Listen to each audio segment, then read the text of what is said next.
Hai teman-teman sekalian, kembali lagi di channel KN Sport Review. Kali ini kita akan mereview sepatu yang ada di hadapan kita, yaitu dari brand Adidas dengan yang lebih detailnya adalah Adidas F50 Elite Leather FG 2010 dengan nomor seri IH0946. Kita akan dapati packagingnya itu menggunakan box yang eksklusif, bukan box biasa. Terus kemudian kita akan dapati di sini limited collection. Kita akan dapati di sini Adidas Football.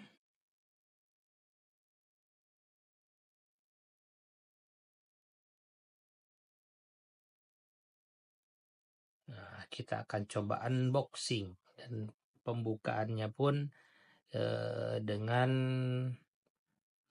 berbeda dengan box yang biasa, karena box ini bagian atasnya terpisah dengan bagian bawah.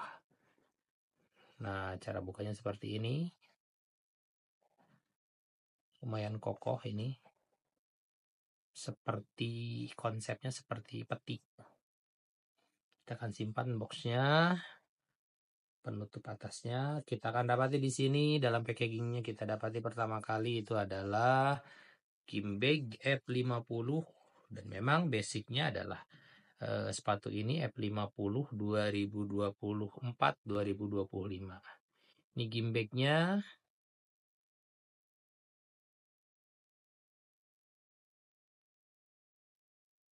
Kita simpan gimbegnya. Kita juga akan dapati manual instruction dengan berbagai bahasa.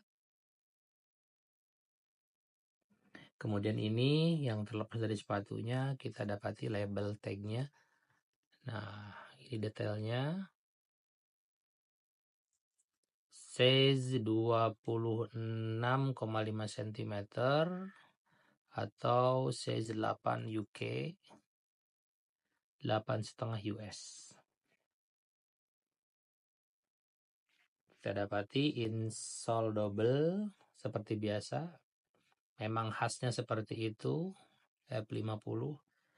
Kita simpan. Kemudian, dan uniknya juga, biasanya kertas pembungkusnya itu satu pasang, tapi ini satu satu kertas untuk satu sepatu.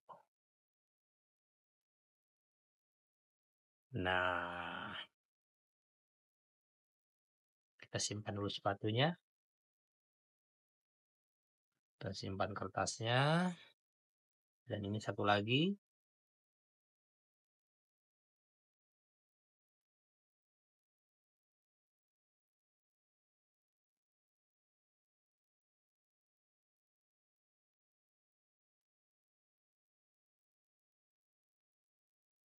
Ini boxnya. Tidak ada apa-apa lagi. Itulah packaging daripada F50 Leather Remake 2010. Nah, inilah sepatu yang ada di hadapan kita. F50 ini lumayan memorable. Kita akan cek juga nih, yang ini yang unik kemudian yang terdapat pada insole yang melekat pada sepatunya. Young Player Award, Golden Ball winner, Golden Boots winner, World Cup winner 2010. Sepatu ini banyak mendapatkan penghargaan. Penghargaan yang dimaksud adalah penghargaan bagi pemain, sekaligus kemudian jelasnya pemain yang menggunakan sepatu ini pada gelaran Piala Dunia 2010 atau pada periode musim itu. Sepatunya shape-nya cakep, dan dengan menggunakan, kita review sedikit bagian bawahnya, kita sudah ketahui bahwa ini menggunakan basic F50 2024-2025. F50 yang lahir daripada kekecewaan atau kejenuhan fansnya Adidas terhadap generasi sebelumnya, yaitu Adidas X, yang tidak kunjung menemukan feel yang sama dengan F50 di masa dulu. Nah, jadi sole plate-nya menggunakan F50 yang reguler. tidak ada perbedaan sole plate-nya. Dan menurut saya sole plate yang paling baik, walaupun tetap ada kekurangannya itu, ada pada sole plate Adidas X Ghosted 2021 yang mereka menerapkan karbon pada sole plate-nya. Hanya saja kelemahannya itu adalah kaku sole plate-nya, tapi secara durability, secara looks lebih bagus dan lebih atau paling mendekati dengan F50. Tapi ini juga tidak berbeda jauh dengan F50 yang OG-nya yaitu 2010. Ada heel counter, terus kemudian kekhasannya itu ada pada pegangan ketika menggunakan sepatu bagian heel ini. Material uppernya menggunakan leather, tetapi bukan K-leather. Saya dapatkan infonya bukan K-leather. Dan ini cukup soft dan jelas jika dibandingkan dengan sintetis, ini jauh lebih baik. Menggunakan sistem laces yang menyamping khas daripada F50 dan ini cukup nyaman bagi orang yang biasa menendang atau menggunakan teknik flashing. Menurut saya seperti itu karena saya pun menggunakan sepatu ini dan masuk ke dalam koleksi saya karena saya rasa 2025 ini ada 2 sepatu yang wajib saya miliki, yaitu pertama Morelia DNA, yang kedua adalah F50 leather ini.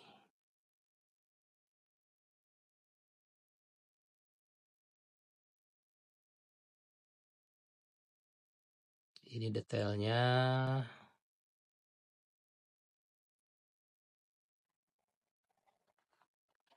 Ini nih bagian lidahnya.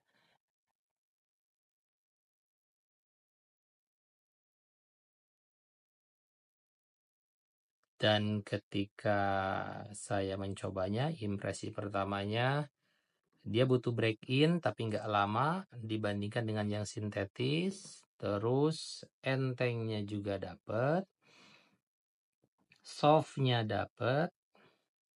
Terus yang saya rasakan adalah stud ini itu cukup enak untuk kontrol bola dengan menggunakan telapak atau kemudian dengan menggunakan stud. Karena studnya bagian depannya ini tidak terlalu tinggi, ketika kontrol bola itu ini enak banget. Dan untuk shoot, apalagi yang biasa hobi menggunakan teknik flashing, ini enak banget.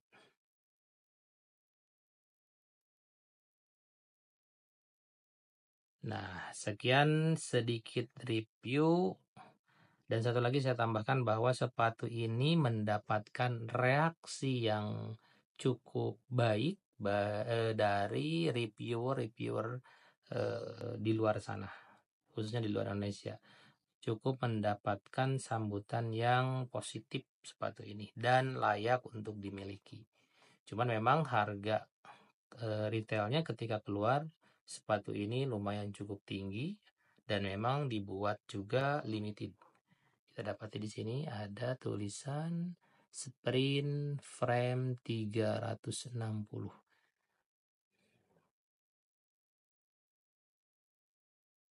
Silakan komentarnya terhadap sepatu ini atau ada masukan untuk sepatu apa yang selanjutnya KN Sport Review harus kita review. Silakan komentar di kolom komentar. Terima kasih.